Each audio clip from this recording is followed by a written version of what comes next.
Fisherman's Marine and Outdoor. Welcome back, everybody. Thank you very much for joining us tonight. We have Bruce Polley from the CCA Oregon here in the studio. Bruce, it's good to see you, man. Thanks, Owen. Appreciate you. I know that you've been doing some fishing, and we're going to talk about that. Just when he's walking in, I always seem to have the same canned question for guests that come in. So what have you been doing? Anything fun? Working? Having fun? I've been fishing more than anybody should. So anytime somebody says that, he's got a smile on his face. Yeah. But before we go there, we got to do the Pike Minnow numbers that we neglected to do last night. We're going to get those out right now. So everybody that's out there making a little bit of money and a couple making a lot of money catching Pike Minnow in the Pike Minnow Reward Program, fishery, I should say, have been doing good. Kath Lambert's holding out like it's, geez, man, 16 grand. I'm starting to think something fishy's going on there, no pun intended. I think guys are checking in and going somewhere else, but we'll see. Chinook Landing saw several guys going in and out of there this week. I was only there twice, and there was a line of trucks that were pulling out, so there's been no lack of effort, that's for sure. The Dow's at 18. Wow. Now, again, you got to kind of take these numbers with a grain of salt, everyone. Some folks are trying to kind of throw curveballs at others. But there's definitely been no shortage of these pike minnow being removed from the Columbia River Basin at over 100,000 being checked in for a whole pile of money. Some of those, probably over half of those, are $8 a fish. Wow. Isn't that nuts? I mean, if I was a kid, that's what I would have been doing. No question about it. Can't sell coho for that much. No, you can't even sell tuna for that much, right? Yeah. All right, so next one, deal of the week for Fisherman's Green. And earlier I said it's very appropriate, let alone it's one of my sponsors.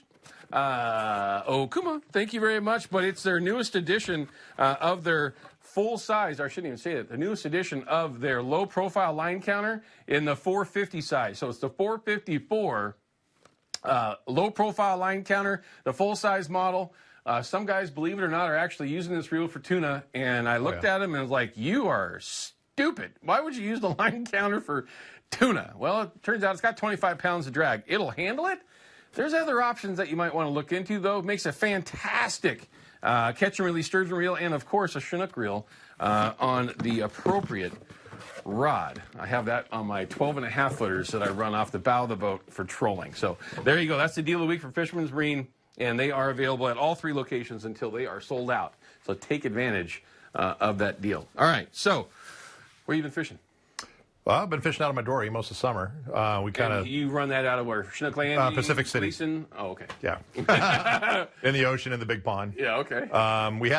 It's been a good salmon season in the ocean with a surprising number of Chinook. And I've been, I was telling you earlier that, it used to be I would fish a season down there and catch maybe 3 or 4 Chinook, and I had a number of days that we caught 3 or 4 Chinook in a day. Wow! And the same thing has been going on with the other fishermen down there. So it's been a good season. I've been hearing really positive things about Chinook numbers up and down the coast, north and south. I got a buddy of mine that's guiding up at Tanaku Lodge right now, and he said that Chinook season's been really good. So it looks like Chinook have bounced back on the Pacific coast, but just from what I've seen and talked to people. But yeah, it's been a good season for that. Lots of silvers too? Lots of silvers. Not epic, but good, solid. It's kind of a day-by-day thing. There's some days that the warm water blows in. You get these little rainstorms come through and a south wind blows and it gets 60 degrees on the beach and they don't like it so much. But when the water temperature's right, now we're getting to the point, we're mid-August. You're talking about silver showing up at buoy 10. Well, when they show up at buoy 10, they leave our place. So they're kind of getting ready to head that way if they haven't already started heading that way. Yeah, that warm water's been an issue for, the silver fishery was fantastic, and then the warm water kind of blew in, moved those silvers out. We got reports yesterday of guys going out of Astoria that were going to the 400-foot line in order to get their silvers, which is a long way. It's 13 miles. Yeah, I talked to a buddy of mine in Pacific City Thursday, and that day he got them in 30 feet of water. Wow. Right up on the beach. Yeah, so that's my kind of fishing. It kind of pushes them right up on the beach sometimes, too. Yeah, I like that. And tuna fishing has been relatively good it's been great everywhere, but out of Pacific City, you've been doing pretty good. They're right out front. They're right in front of our beach. At like the 30 line. It's like 26 statute miles to the fish. So we fished it last Saturday, and we were home in an hour and a half. Wow. So, that's close.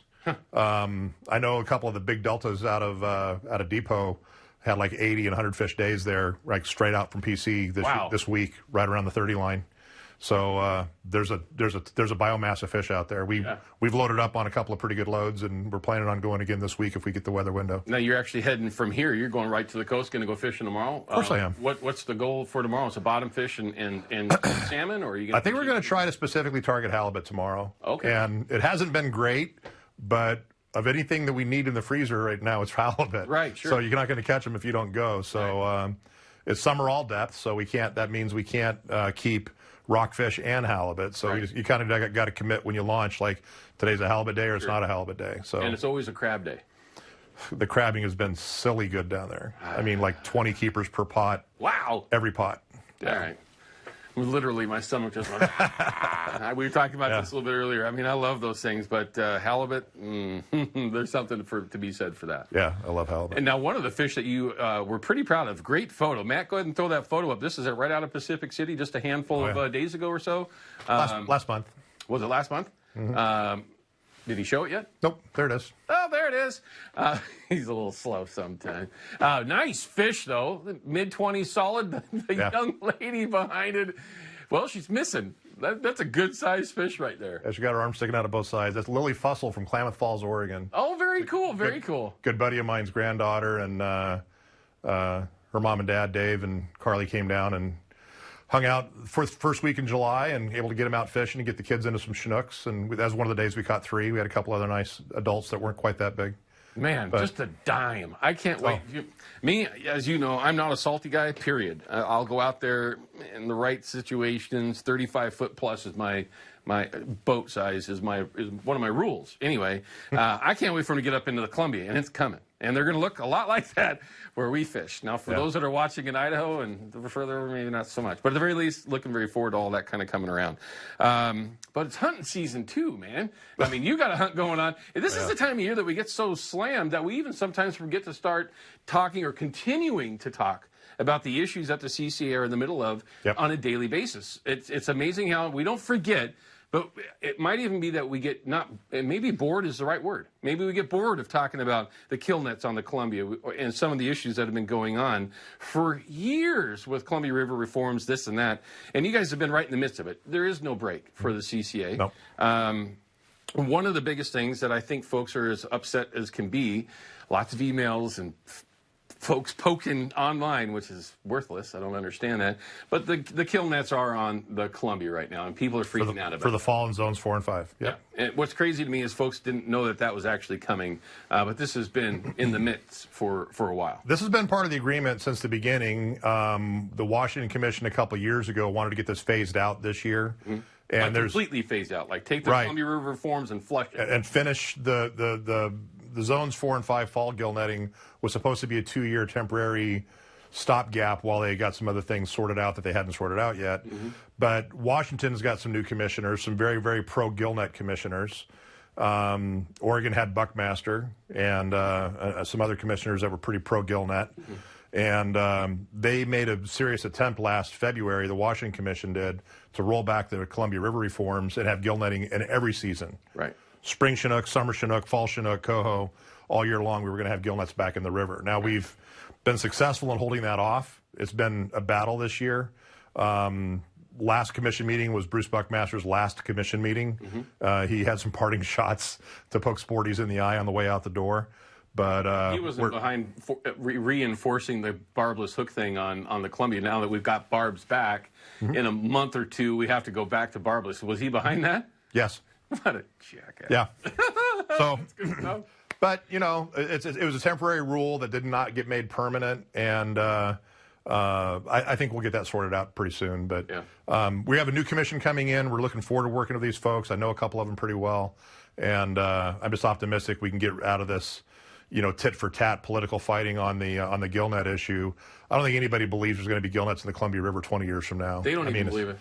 No, they don't. I mean, they're actually starting to talk. There's, I'm not really saying this out of school, but a lot of the gill netters are talking about buyout. They want to get bought out and be done with it and just go do other things. Yeah. So, I mean, the gill netting on the Columbia River is just something that's 100 years ago. It's not today. Yeah. I think he kind of said it perfectly. It's kind of 100 years ago. Yeah. All the information that we know, and it's banned in third world countries around the world, but we yet still allow it to happen on the Columbia. Right. Literally third world countries, and there are a lot of them left, don't allow gill netting in any situation for obvious reasons.